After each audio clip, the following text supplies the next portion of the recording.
Hello everyone, আমি রুদ্রাক্ষী। আজকে জন্মাষ্টমী পুজো, তো সেই জন্য আজকে একদমই নিরামিষ রান্না। দুবেলাই ভাত খাবো না, তো পরোটা বানাবো দুপুরবেলার জন্য ছোলার ডাল করে নিচ্ছি। তো ছোলার ডালটার জন্য প্রথমে ছোলার ডালটা ভালোভাবে ধুয়ে নিয়েছি। তো এই ভিডিওটা কিন্তু তোমরা অনেক পরে পাবে, কারণ আমার ইন্টারনেট একটু সমস্যা হচ্ছিলো বলে অনেক দিন আমি ভিডিও দিতে পারিনি।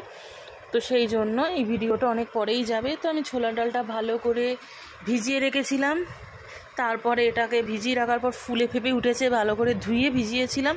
তারপরে প্রেশার কুকারে এটাকে সিদ্ধ করে নিয়েছি, একটা সিটি মেরে নিয়েছি, তাতেই গলে গেছে প্রায় বলতে গেলে। আর আদা বাটা, তো দেখো ছোলার ডাল কিন্তু একদম গলে গেছে, মানে কি বলবো, আর এতটা গলে যাবে আমি বুঝতেও পারিনি।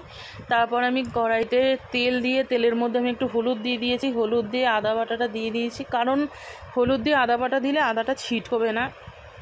তারপর ওটার মধ্যে একটু জিরে গুঁড়ো, ধনে গুঁড়ো আর নুন আর হলুদ গুঁড়ো দিয়ে দিয়েছি, আর কাশ্মীরি লঙ্কার গুঁড়োও দিয়েছিলাম। টমেটো ছিল না বলে, নাহলে টমেটো দিতাম। তারপর আমি ভুলে গিয়েছিলাম জিরে দিতে ফোড়নে, তো পরে আমি জিরেটা দিয়ে দিয়েছি। তো জিরেটা দিয়ে এবার একটু নাড়াচাড়া করে নেওয়ার পর এবার আমি ছোলার ডালটা দিয়ে দিলাম। ছোলার ডালটা দিয়ে এবার একটু ভালো মতন করে এটাকে নাড়াচাড়া করে নেবো। আমি তেজপাতাও দিয়েছিলাম, ভুলে গেছি বলতে এটা।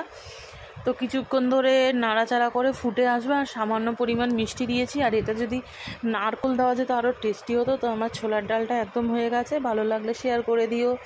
ধন্যবাদ।